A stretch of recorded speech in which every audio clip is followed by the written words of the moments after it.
दोस्तों, कैसे हो आप लोग? सारे के सारे बढ़िया होंगे, दोस्त होंगे, शानदार होंगे, जिंदाबाद होंगे। स्वागत है आपका हमारे YouTube चैनल PCM005 पर। और जल्दी आ जाइए फटाफट। और थंबनेल देखकर आप लोग समझ ही जाओगे कि क्वेश्चन इंपॉर्टेंट है। कल मैंने जो क्वेश्चन डाला था उसमें थोड़ा सा मेरे से एक गलती हुई थी, बस कुछ भी गलती नहीं है, क्योंकि मैंने थोड़ा जल्दी की वजह से मात्रक बताना भूल गया था, बस उसका ये गलती थी, बाकी और कोई गलती नहीं है। क्वेश्चन सारा का सारा ठीक है, पर मैं उसमें तुमको मात्रक नहीं बता पाया था। मात्रक मैं इस वाली वीडियो में बता दूंगा, कोई दिक्कत वाली बात नहीं, ठीक है, क्योंकि मैंने क्वेश्चन में मात्रक लिख रखा था। अगर मैं क्वेश्चन में मात्रक नहीं लिखता तो कोई दिक्कत नहीं थी, लेकिन क्वेश्चन गलत नहीं, क्वेश्चन ठीक है, बिल्कुल क्वेश्चन में कोई कमी नहीं है, ठीक है। तो इसलिए कहता हूँ ये वाला क्वेश्चन 5 नंबर का आता है और हर साल आता है, इस बार भी आएगा। तो मैं थंबनेल लगा दूंगा कि लगभग 5 से, वो आपको पहले से ही पता होगा, ठीक, थंबनेल देखकर समझ जाओगे। तो याद रखेंगे मैंने क्या बोला, वैद्युत परिपथ संबंधित किरचॉफ के नियमों को उदाहरण देकर समझाइए। तो किरचॉफ के नियम कितने होते हैं? 2 नियम होते हैं, ठीक है। किरचॉफ के नियम कितने होते हैं? 2 नियम होते हैं। अगर मैं प्रथम नियम की बात करूं, ठीक है, तो प्रथम नियम को संधि का नियम भी कहते हैं, ठीक है। याद रखेंगे प्रथम नियम को किसका कहते हैं? संधि का नियम भी कहते हैं, ठीक है। संधि का नियम, संधि का नियम याद रखेंगे बढ़िया तरीके से। संधि का नियम बात आ जाती है। अब दूसरा नियम किसका होता है? ठीक है, संधि का नियम। दूसरा नियम क्या होता है दोस्तों? लूप का नियम या पास का नियम भी कहते हैं, ठीक है। लूप का नियम या पास का नियम भी कहते हैं। किसका? लूप का नियम या पास का नियम, या पास का नियम। तो इन पॉइंटों को आपको याद रखना बस, बाकी और कुछ भी नहीं है। आसान तरीके से समझाऊंगा, बढ़िया तरीके से समझाऊंगा, आशा करेगी एकदम से आपके समझ में आएगा, ठीक है। तो मैं पहले जरा दोस्तों संधि का नियम हम जरा स्टार्ट करते हैं लिखना। इसका संधि का नियम याद रखना बढ़िया तरीके से। संधि का नियम, ठीक है, संधि का नियम। देखो संधि का नियम आप लोगों ने नोट कर लेंगे, बहुत आसान सा नियम है। या तो आप डायग्राम लिखकर समझ लो, या फिर आप लोग डायग्राम से नहीं समझना चाह रहे हो तो आप लोग वैसे याद कर लेना, वो आप लोगों के ऊपर डिपेंड करता है। मैंने क्या माना दोस्तों, कोई एक परिपथ लगाया, ठीक, यहाँ से कोई एक धारा ऐसे जा रही है, कोई धारा ऐसे जा रही है, कोई धारा ऐसे जा रही है, कोई धारा ऐसे जा रही है, कोई धारा ऐसे जा रही है, ठीक है। अब जब हमने इसमें करंट फ्लो किया, ठीक है, जब हमने इसमें एक धारा प्रवेश की, तो यहाँ से धारा मैंने I1 के रूप में दी। सिंपल सी बात है, I1 धारा जाएगी तो याद रखना I2 धारा इसी बिंदु से वापस आएगी, ठीक है, इसी बिंदु से वापस आएगी। I3 धारा फिर से बिंदु की ओर आएगी, फिर से बिंदु की ओर आएगी। तो याद रखेंगे ऐसे ही I4 धारा वापस जाएगी, ठीक। इन पॉइंटों को याद रखना, आसान सा नियम है, बहुत बढ़िया तरीके से आसानी से समझ में आ जाएगा। फिर क्या होगा, I4 धारा फिर से दोस्तों भीतर की ओर आएगी, ठीक है। वो कितने हो जाएगा? ये हो जाएगा I4, I5। तो आपको जो ना यहाँ से कुछ नजर आ रहा होगा कि किसी संधि से आने वाली धारा तथा संधि से दूर जाने वाली धारा का बीजगणित के योग जो होगा वो सारा का सारा शून्य होगा, ठीक है। क्यों होगा? क्योंकि धारा बन गई और धारा बन आ गई, धारा, ठीक है, धारा बन के रूप में गई, धारा 2 के रूप में इतनी आ गई, खत्म कहानी। फिर ऐसे 3 आएगा, ऐसे 4 जाएगा, ऐसे 5 आएगा, ऐसे 6 जाएगा, ये क्रम चलता ही रहेगा। तो इसलिए याद रखना संधि का नियम इसीलिए कहते हैं इसे, ठीक है। तो यहाँ से हमें पता चलता है हम किसका प्रयोग करेंगे, हम करेंगे इसमें, ठीक है, इस वाले सिंबल को जो बोलते हैं ना सिग्मा बोलते हैं। या तो आप लोग सिग्मा नाम रख लो, या फिर आप समाकलन नाम रख लो, बात वही होती है। इसका प्रयोग जो करते हैं ना किसके आर, ठीक है, I धारा के लिए इसका प्रयोग जो करते हैं ना, हम किसी भी संख्या को जोड़ने के लिए प्रयोग करते हैं, समाकलन हो या ये वाला सिंबल हो, ठीक है। तो दोनों का मतलब क्या होगा? यही होगा।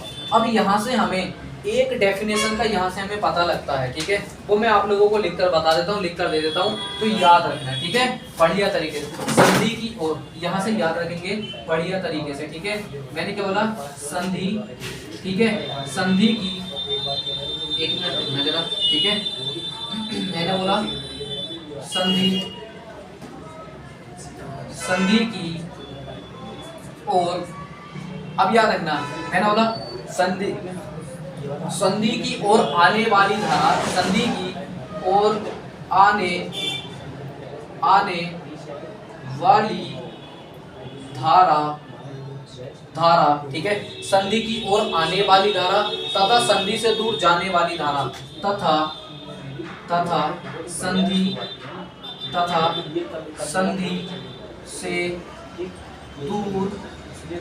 से दूर जाने वाली धारा ठीक है, संधि की ओर आने वाली धारा तथा संधि से दूर जाने वाली धारा का बीजगणितीय योग शून्य होता है। धारा का बीजगणितीय योग का बीज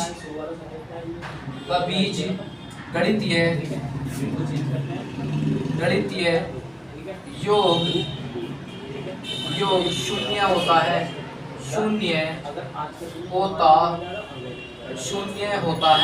बस हमें इन पॉइंट को याद रखना। आप लोगों को यहाँ से आप लोगों को एक चीज तो जरूर से जरूर समझ में आई होगी, क्या? संधि की ओर आने वाली धारा तथा संधि से दूर जाने वाली धारा का बीजगणितीय योग क्या होता है दोस्तों?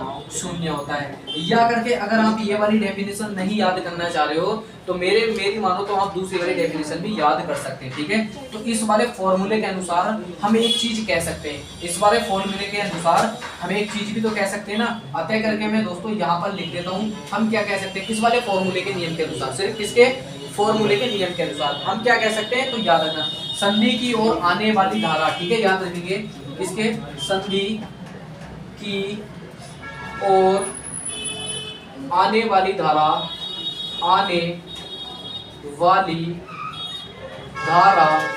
संधि की ओर आने वाली धारा, ठीक है, आने वाली धाराओं, ऐसे लिख लो, संधि की ओर आने वाली धाराओं, संधि की ओर आने वाली धाराओं, संधि की ओर आने वाली धाराओं का योग, ठीक है, संधि की ओर आने वाली धाराओं का, ठीक है, संधि की ओर आने वाली धाराओं का योग संधि से दूर जाने वाली, ठीक है, संधि से दूर जाने वाली धाराओं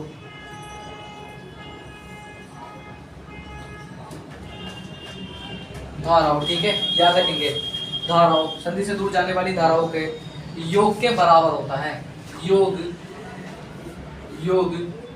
के बराबर होता है, ठीक है, बराबर होता है। तो याद रखिए धाराओं का योग संधि से दूर जाने वाली धाराओं के योग के बराबर होता है। आप इस पॉइंट को भी याद रख सकते हैं, बाकी कोई दिक्कत नहीं है। अब आ जाता है दोस्तों दूसरा नियम। दूसरा नियम सिंपल सा है, इजी सा है, हल्का सा है, बहुत हल्का सा नियम है, ठीक है। दूसरा नियम क्या होगा, हमें दूसरे नियम में सिर्फ हमें एक डायग्राम की आवश्यकता पड़ेगी, वो डायग्राम आप लोगों को सीखने की जरूरत है, ठीक है। तो याद रखना जिस व्यक्ति से डायग्राम नहीं आता हो वो डायग्राम बना लेना बढ़िया तरीके से, शानदार तरीके से। मैंने क्या काम करा, ये मैंने दोस्तों वैद्युत भागबल लगा दिया, ठीक है, क्या लगाया हमने, वैद्युत भागबल लगाया। अब इसमें क्या है ना, प्रतिरोध भी बहेगा, भाई सिंपल सी बात है, प्रतिरोध भी बहेगा, ठीक। इसी तरीके से डायग्राम को याद रखेंगे, क्या बहेगा, प्रतिरोध भी बहता रहेगा,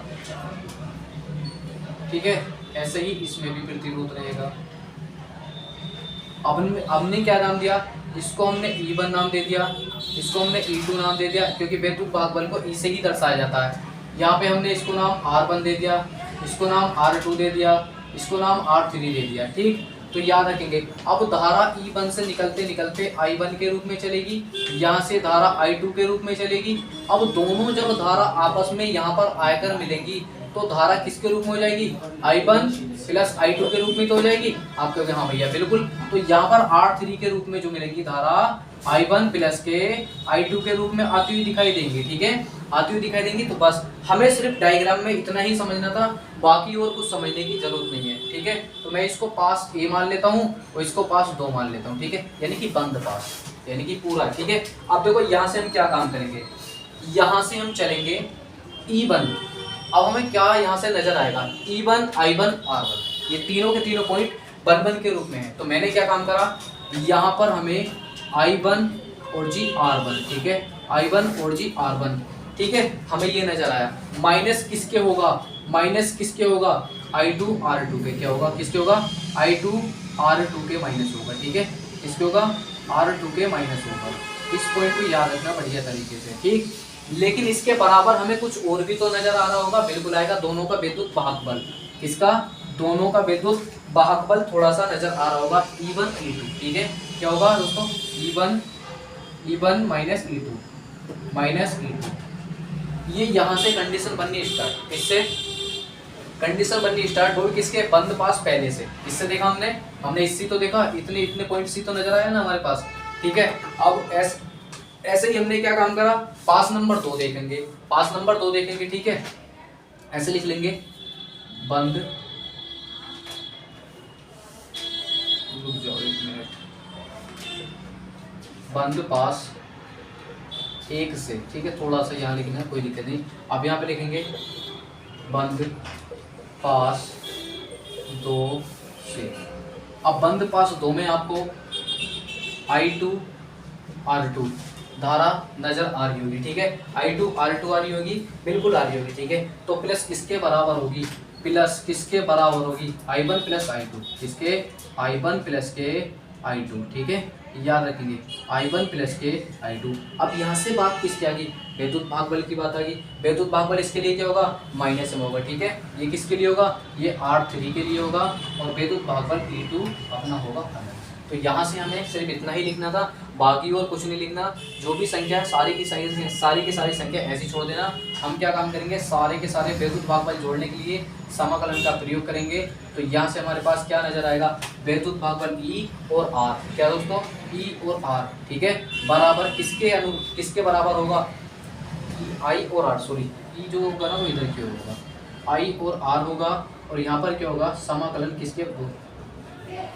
किसके बराबर होगा, तो यहाँ पर हमारा बराबर होगा ई के।